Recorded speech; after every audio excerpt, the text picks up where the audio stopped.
देखो question number 5। अब 5 आपका क्या कह रहा है, पढ़ो आप। उन्होंने कहा कि a closely wound solenoid of 800 turns, ठीक है, a closely wound solenoid of 800 turns and area of cross section दिया हुआ है, carries a current of 3 ampere.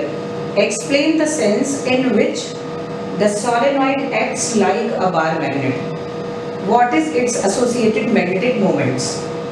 देखो पहली चीज, आपकी जो सोलेनॉइड है करंट कैरिंग सोलेनॉइड, ठीक, अब इसमें इस तरह से ये सोलेनॉइड बन गई, इसमें हमने करंट पास की तब सोलेनॉइड बनी, ये सर्किट के बेसिक एलिमेंट लगाए, अब ये करंट ऐसे जा रही क्लॉकवाइज, तो ये साउथ बनेगा और ये नॉर्थ। अब मैग्नेटिक फील्ड क्या डायरेक्शन होगी, साउथ टू नॉर्थ, ये हो गई मैग्नेटिक फील्ड की। और अगर आप बार मैग्नेट लेते हो, magnetic field, magnetic dipole moment, दोनों की direction from negative to positive, यानी south pole to north pole. और सोलेनॉइड के अंदर साउथ से नॉर्थ मैग्नेटिक फील्ड लाइन चलती है, बाहर चलती है नॉर्थ से साउथ, लेकिन अंदर साउथ टू नॉर्थ। सेम चीज यहाँ, अगर एक बार मैग्नेट आपने लिया तो इसका magnetic dipole moment south to north होगा, ठीक, और मैग्नेटिक फील्ड लाइन की भी डायरेक्शन इसी समय होगी, ये south to north, magnetic bar magnet के पोल साइड, उस पे पोल्स पे, समझ रहे हो।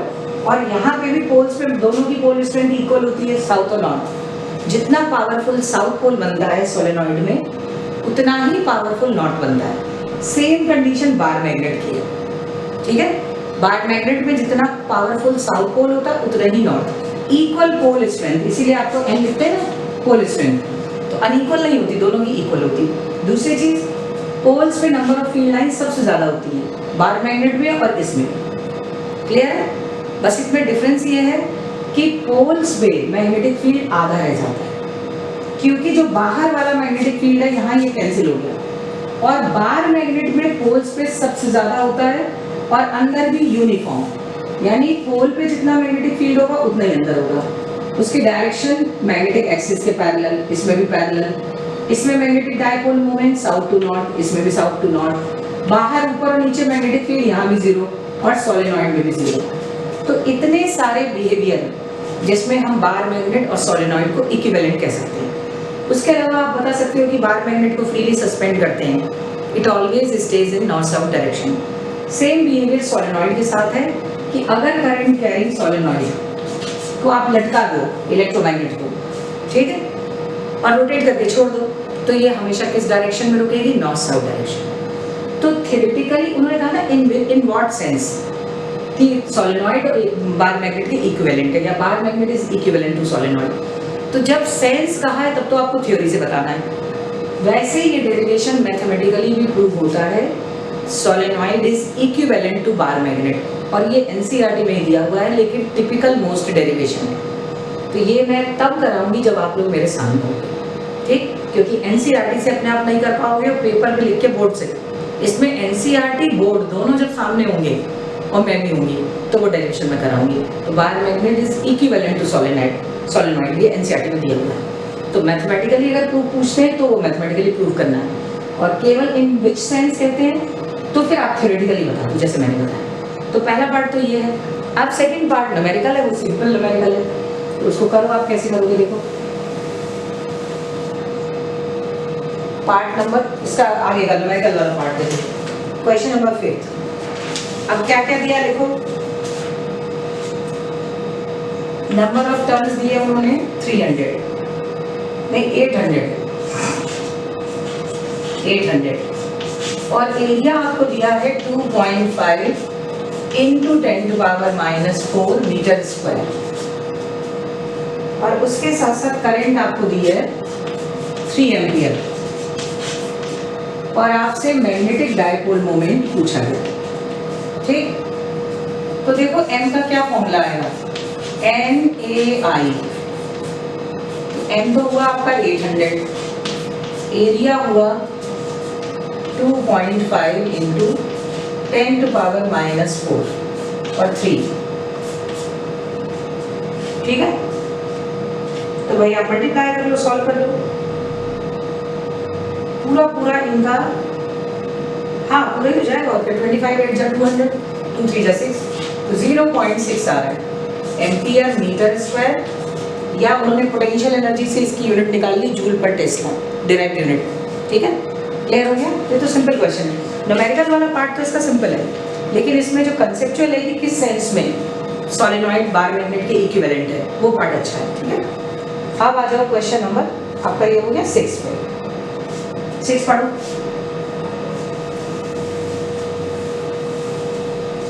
और ऐसे क्वेश्चन भी बोर्ड में खूब आते हैं, ये नहीं है कि बोर्ड में हमेशा डिफिकल्टी न्यूमेरिकल आए, कैसा भी कोई भी क्वेश्चन बोर्ड में आ जाता है।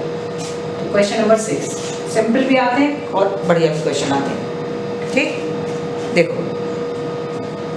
क्वेश्चन नंबर 6 क्या कह रहा है, if the solenoid in exercise number 5.5, ऊपर वाले क्वेश्चन के कंसर्न में है, उन्होंने कहा है is free to rotate about the vertical direction and a uniform horizontal magnetic field of 0.25 Tesla is applied. What is the magnitude of torque on the solenoid when its axis makes an angle of 30 degree with the direction of applied field? भाई देखो, coil अगर vertical plane में ऐसे rotate हो रहा है, free to rotate, इसमें coil vertical plane ही हो गया, इसमें क्योंकि वर्टिकल प्लेन ही उन्होंने कहा है ना। If the solenoid in exercise is free to turn about the vertical direction. अब सोलेनॉइड पूरी मत मानो, सोलेनॉइड का जो आगे वाला कॉइल है बस उसको मान लो, ये वाला, इस कॉइल को मान लो। देखो सोलेनॉइड में ऐसे वायर हैं, ऐसे हम केवल सोलेनॉइड को नहीं मान रहे, केवल पहली वाली कॉइल को। ये वर्टिकल, क्योंकि जैसे ये बिहेव करेगी वैसे सब करेंगे, तो ये वर्टिकल प्लेन में फ्री हो रहा है रोटेट करने के लिए। तो आप देखो ये वर्टिकल प्लेन में है, तो सोलेनॉइड की जो एक्सिस है वो तो ये हॉरिजॉन्टल में हुई, और वही एरिया वेक्टर हुआ इस कॉइल का, एरिया वेक्टर हुआ कि नहीं। अब मैग्नेटिक फील्ड जब ये रोटेट कर रहा है तो सोलेनॉइड एक्सिस से कितने एंगल पे है, देखो उन्होंने कहा है what is the question number 6, a bar magnet of, नहीं ये था, if the solenoid in exercise number ऊपर वाला 5.5 is free to turn about the vertical direction and a uniform horizontal magnetic field itne is applied. What is the magnetic field magnitude of torque on the solenoid when its axis makes an angle of 30 degree with the direction of applied field? यानी solenoid की axis magnetic field की direction से कितने angle पे है, 30 degree. तो आपको जो बनाना होता है, एंगल लेना होता है, वो उन्हीं दोनों के तो बीच का चाहिए। तो देखो पहले तो आप वैल्यू रखो, क्या क्या दिया है, क्या क्या दिया पहले लिखो। देखो सबसे पहले इसमें आपको क्वेश्चन नंबर 6 में मैग्नेटिक डायपोल मोमेंट दे दिया 0.6 एम्पियर मीटर स्क्वायर, ठीक, या जूल पर टेस्ला भी कह सकते हो। मैग्नेटिक फील्ड दे दिया 0.25 टेस्ला, और थीटा आपको दिया 30 डिग्री, और किस किस के बीच में दिया, बिटवीन एरिया वेक्टर, क्योंकि कॉइल की एक्सिस, तो जो कॉइल है वर्टिकल प्लेन में घूम रहा है उसकी एक्सिस ऐसे होगी हॉरिजॉन्टल प्लेन में, वही एरिया वेक्टर है, एंड मैग्नेटिक फील्ड, ठीक है, इन दोनों के बीच में दिया है। और ये हमें रखना होता है क्योंकि मैग्नेटिक डायपोल मोमेंट में आप ये ध्यान रखो कि NIA करंट के साथ एरिया वेक्टर ही मैग्नेटिक डायपोल मोमेंट की डायरेक्शन है, समझ रहे हो। तो जो एरिया वेक्टर के साथ एंगल होगा वही हमारा मैग्नेटिक डायपोल मोमेंट के साथ होगा। और टॉर्क पूछा गया, ठीक है, तो टॉर्क का फॉर्मूला क्या हुआ, M क्रॉस B, और ये आ गया आपका MB sin 30, साइन थीटा और साइन थीटा 30 हो गया, तो ये हो गया MB sin 30। और बहुत बार कॉइल के नंबर ऑफ टर्न्स दे देते हैं, सारी चीजें दे देते हैं, तो पहले मैग्नेटिक डायपोल मोमेंट कैलकुलेट करवा लेते हैं। क्लियर हो गया, तो M आपका आ गया 0.6, मैग्नेटिक फील्ड हो गया 0.025 और साइन 31/2, तो 2 से ये कैंसिल हुआ तो 75 करके कुछ आएगा, तो आपका आंसर आ रहा है 0.075 न्यूटन मीटर। समझ रहे हो, क्लियर हो गया। अब क्वेश्चन नंबर 7 पढ़ो। 7 भी अच्छा क्वेश्चन है, पढ़ जाओ, आ चुका है बोर्ड में 7।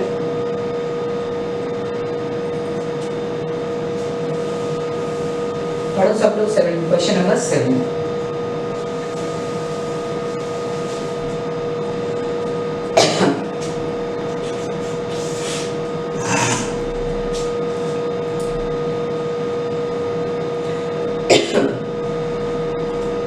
देखो क्वेश्चन नंबर 7 क्या कह रहा है, a bar magnet of magnetic dipole moment 1.5 joule per tesla lies aligned with the direction of uniform magnetic field। इसका मतलब क्या हुआ, देखो पहली लाइन से क्वेश्चन में कुछ चीजें निकल रही हैं। उन्होंने कहा है a bar magnet of magnetic moment 1.5 joule per tesla lies aligned with the direction of uniform magnetic field। यानी बार मैग्नेट और बार मैग्नेट का मैग्नेटिक डाइपोल मोमेंट और मैग्नेटिक फील्ड दोनों एक ही डायरेक्शन में। बात समझ रहे हो? इनिशियली आपका ये जो बार मैग्नेट है, सपोज इसका ये साउथ पोल है और ये नॉर्थ है, तो एक्सिस को मिलाने वाली लाइन पे बार मैग्नेट का मैग्नेटिक डाइपोल मोमेंट है और इसी डायरेक्शन में मैग्नेटिक फील्ड है।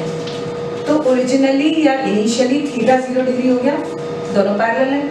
बात समझ में आ गई? ये पहली वाली लाइन से क्वेश्चन आपका निकल के आ रहा है, मतलब फर्स्ट लाइन से। अब आगे उन्होंने क्या क्या कहा है, देखो first part, what is the amount of work required by an external torque to turn the magnet so as to align its magnetic moment, number 1 normal to the field, number 2 opposite to the field. देखो बात समझ रहे हो?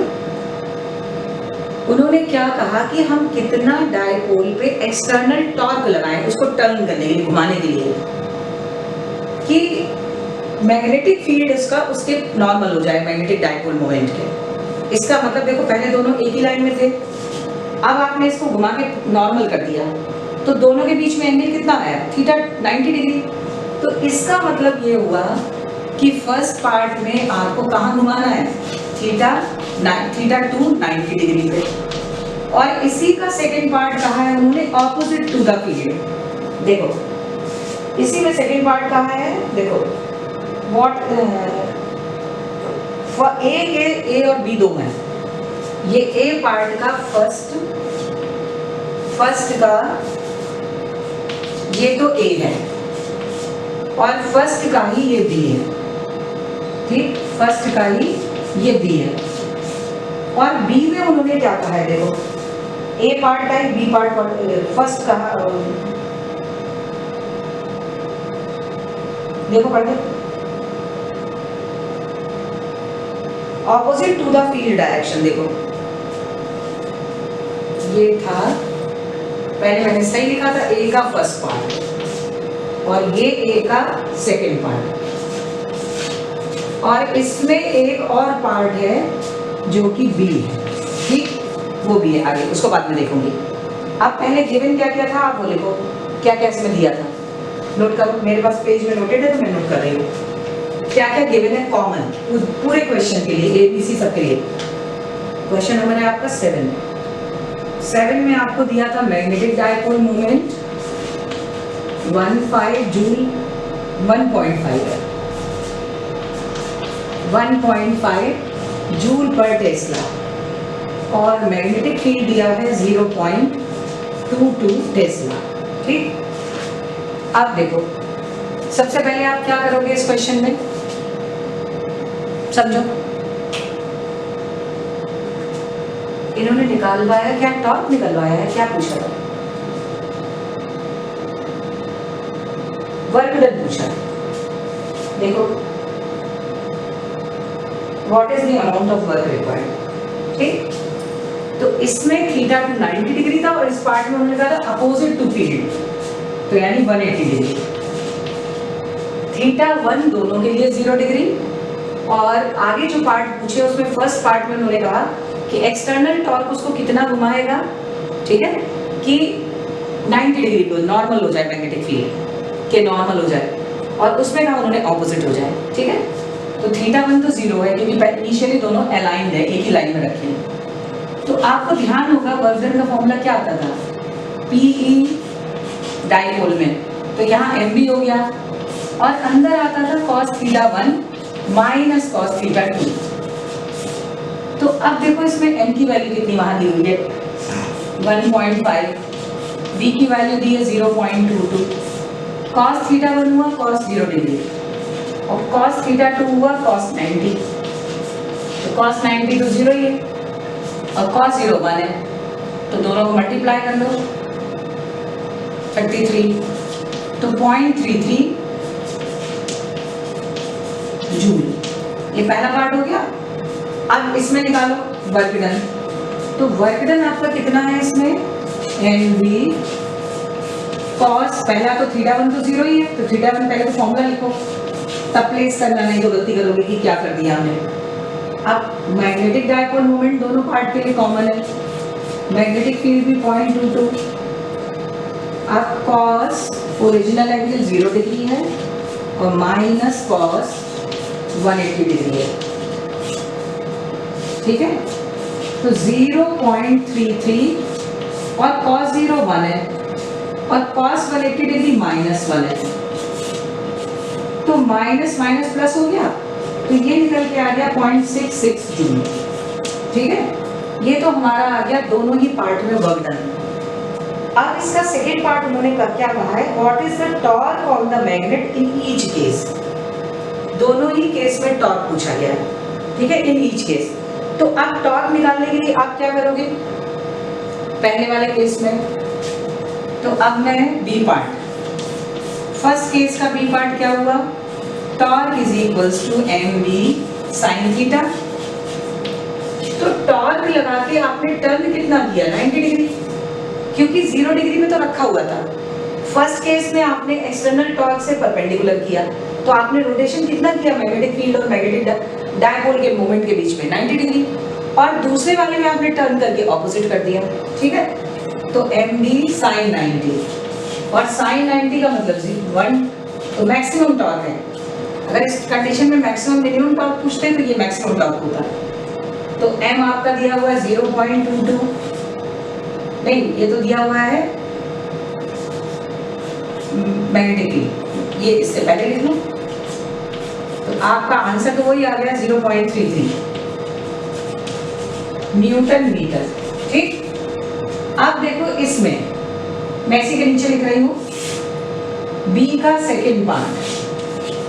अब इसमें आपका कितना आपने रोटेट किया, ऑपोजिट टू फील्ड, मतलब बार मैग्नेट के मैग्नेटिक डायपोल मोमेंट के ऑपोजिट टर्न किया, तो साइन थीटा 180 डिग्री हुआ और साइन 180 डिग्री 0 होता है, ठीक है। तो दूसरे के केस में टॉर्क 0 हो गया, मतलब सेकेंड पार्ट के सेकेंड केस में torque is equals to M B sine theta, पहले तो फॉर्मूला लिखो, और ये आपका आ गया एम बी साइन 180। तो ऐसे क्वेश्चन में ये मत करना कि एम और बी सब लिखो फिर साइन 0 लिखो, अरे साइन 180 जब 0 है तो फिर वैल्यू रखने की जरूरत ही नहीं, सब कुछ 0 हो जाएगा। आगे समझे, थोड़ा सा इन चीज़ों पे ध्यान दो कि कैलकुलेशन को कैसे शॉर्ट करा जाए। आगे समझे, क्वेश्चन नंबर 8 पढ़ो जल्दी से, फटाफट पढ़ते चलो फटाफट। इस चैप्टर में हालांकि आगे बहुत क्वेश्चन नहीं करने हैं, बहुत सारे क्वेश्चन हैं जो डिक्लिनेशन एंगल के हैं, मैग्नेटिक मेरिडियन प्लेन से एंगल के हैं, टेंजेंट गैल्वेनोमीटर का एक क्वेश्चन है, उसमें टाइम पीरियड या फ्रीक्वेंसी कुछ पूछी गई। बहुत सारे क्वेश्चन ऐसे हैं जो सिलेबस में नहीं करने, एक क्लासिकल मैकेनिक्स का वो भी नहीं करना, ठीक है। तो जल्दी करो, 1-2 लेक्चर के बाद आपका मैग्नेट कंप्लीट हो जाएगा, उसके बाद फिर रे ऑप्टिक्स आपकी शुरू होगी। पहले रे कराऊंगी और फिर wave optics.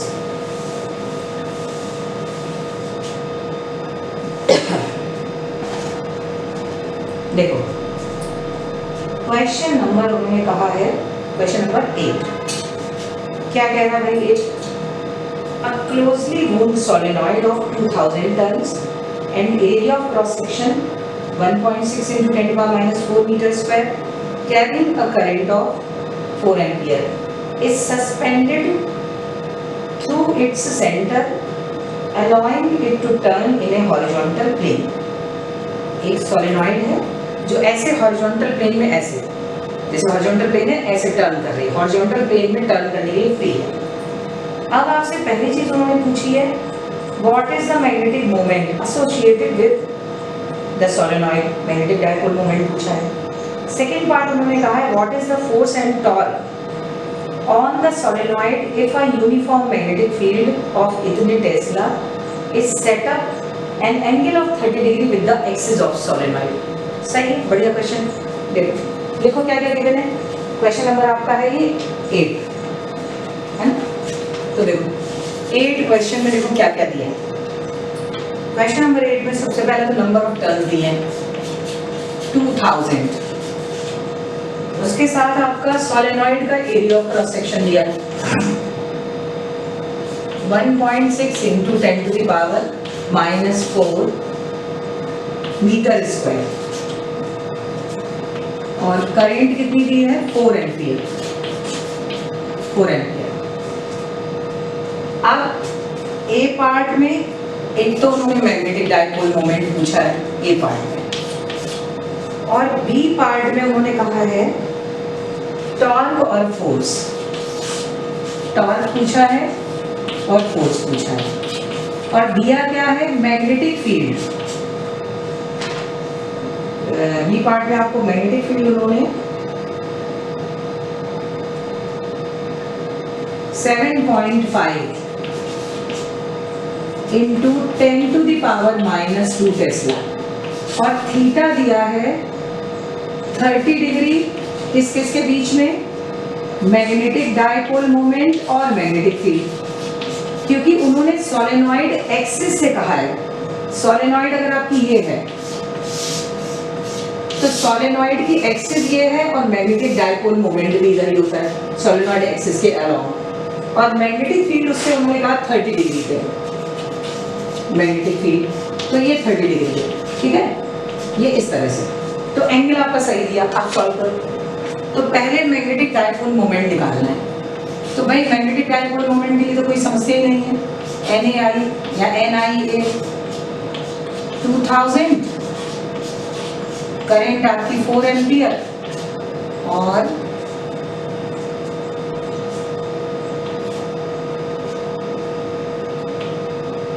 (1.6 into 10 to power -4।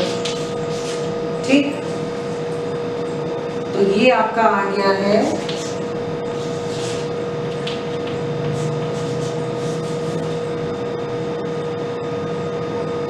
0.128 हो गया, इतना ही आना चाहिए। 1.28 क्यों, 1 2 3 4 4 इसमें से हट गया, 0.2 बचा, 0.2 और 0.4 0.8, हाँ 2 डेसिमल 1.28 न्यूटन, न्यूटन नहीं एम्पियर मीटर स्क्वायर, या जूल पर टेस्ला भी कह सकते हो। अब आप यहां से निकालो टॉर्क। ठीक है, तो टॉर्क आपका आ गया M cross B। M cross B हो गया, यानी हम इसको कह सकते हैं MB साइन थीटा। तो ये आपका आ गया MB साइन थीटा। तो M तो आपने यहां निकाल लिया फर्स्ट पार्ट में। मैग्नेटिक फील्ड उन्होंने दिया हुआ है 7.5 इंटू 10 टू पावर -2, और ये हो गया sin 30। sin 30 आपका 1/2, तो 1/2 से इसको काट लो, तो 0.64 इंटू 7.5 इंटू 10 टू पावर -2। आप जब सॉल्व करना तो आपका ही काम है, मैं नहीं कर सकती, मैं तो आंसर ही दूंगी। तो इसका आ रहा है 4.8 into 10 to the power -2 newton metre. और जब भी टॉर्क काम करेगा तो नेट फोर्स 0 होगा। क्यों 0 होगा, क्योंकि टॉर्क काम ही तब करेगा कि जब equal and opposite forces are acted at perpendicular distance. तो ये ऐसे घुमाएगा, ये ऐसे, तब तो टॉर्क एक्ट करेगा। तो जब दो फोर्सेस ऑपोजिट डायरेक्शन में काम कर रहे हैं तो रिजल्टेंट नेट फोर्स कितना होगा, 0। आगे समझ में? चलो 10 क्वेश्चन करो अपने आप, 10 फटाफट करो।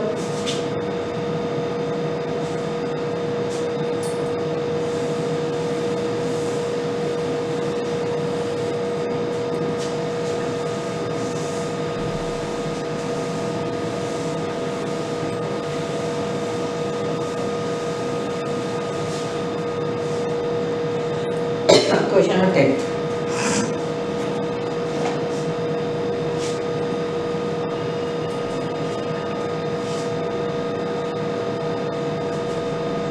क्वेश्चन नंबर 10 कह रहा है, नहीं पढ़ो,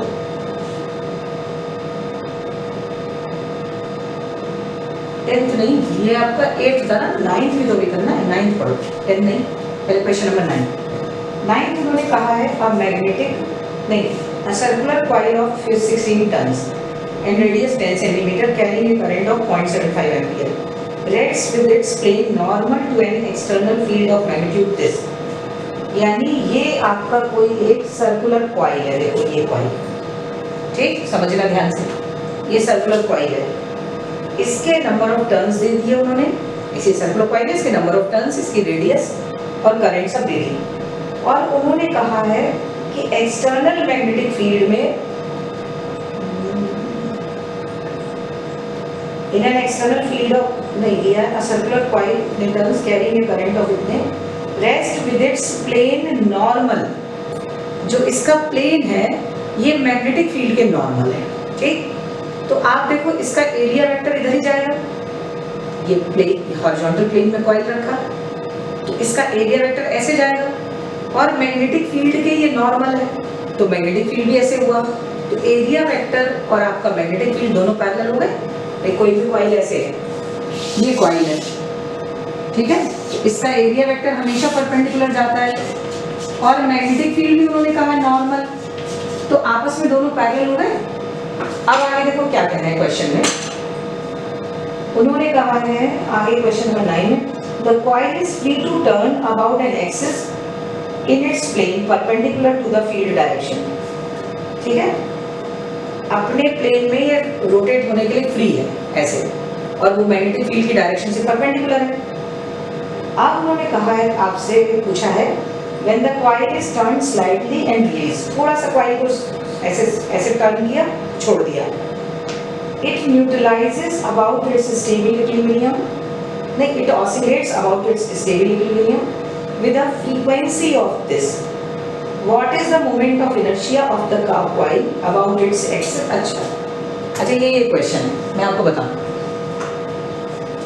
जो टेंजेंट गैल्वेनोमीटर और वाइब्रेशन मैग्नेटोमीटर, तो वाइब्रेशन मैग्नेटोमीटर में क्या होता था, जैसे आप करते हो ना टाइट्रेशन केमिस्ट्री में, तो आपने देखे होंगे कि लकड़ी के ऐसे बॉक्स होते हैं ट्रांसपेरेंट, उसमें शीशा लगा होता है, प्लेन ग्लास, और उसके अंदर आपका वेइंग बैलेंस होता है, फिजिकल बैलेंस जिसको कहते हैं, स्प्रिंग बैलेंस, फिजिकल बैलेंस टंगा होता है, दो पैन होते हैं, एक पे आप टाइट्रेशन का अमाउंट वे करते हो, और दूसरे पे आप छोटे छोटे वेट्स लगाते जाते हो, और उसमें राइडर रीडिंग भी ऊपर लगती है, देखा है, उसी तरीके का बिल्कुल वैसे ही ट्रांसपेरेंट सेम उतना ही बड़ा बॉक्स बनाया जाता है, और उसमें बार मैग्नेट को या सोलेनॉइड को ऐसे करके लटकाते हैं तारों से, बहुत हल्के तारों से, और इसको वर्टिकल प्लेन में मैग्नेटिक फील्ड लगाते हैं, और इसको जरा सा डिफ्लेक्ट करके छोड़ते हैं, तो ये ऐसे घूमता है, पूरा घूमता है, तो उसका टाइम पीरियड और फ्रीक्वेंसी कैलकुलेट कराते हैं।